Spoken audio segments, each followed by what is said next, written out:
Why is blonde or white hair more challenging to work with during surgery compared to dark hair?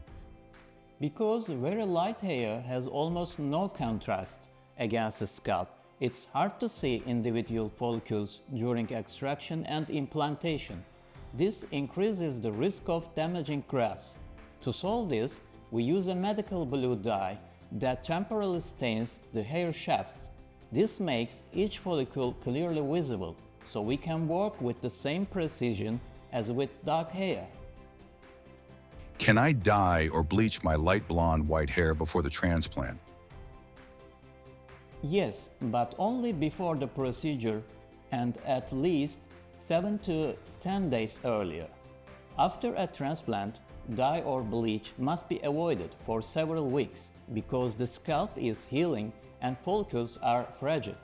We prefer to control the coloring inside the clinic with medical dye during surgery rather than cosmetic hair dye before or after. Does very light hair affect how donors are chosen or how visible scars are?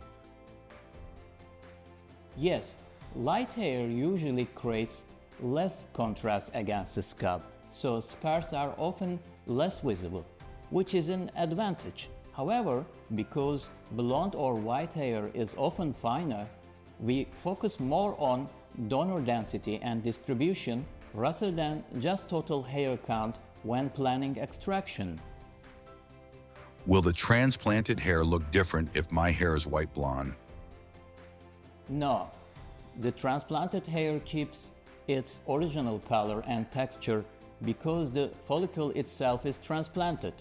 If your hair was blonde or white before, it will grow back the same. The transplant does not change hair color, curl, or thickness. Should I try medications first because fine blonde hair can be diffuse? Often yes, blonde hair is usually finer and diffuse thinning is more common. Medications can stabilize loss and thicken existing hairs, which improves transplant results. In many blonde patients, we combine medical therapy with surgery for a better long-term outcome. Does the absence of melanin affect the survival rate of transplanted follicles? No, melanin only affects hair color, not follicle health.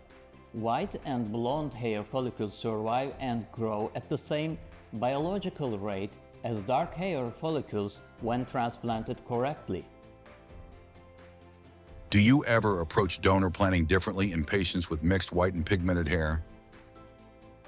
Yes, we distribute extraction more carefully to avoid creating visible color gaps. Removing too many dark hairs from a mixed donor area can make the scalp look lighter. So we balance graft selection across different hair colors. Can white hair regain pigment after transplantation, or is that a myth?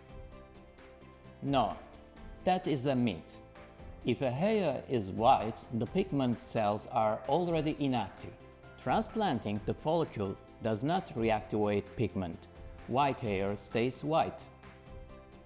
If two patients have the same hair count but different hair colors, why can the visual outcome be completely different?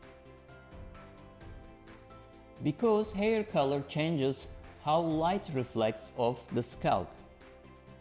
Blonde and white hair create less contrast, so they often look denser even with the same number of grafts.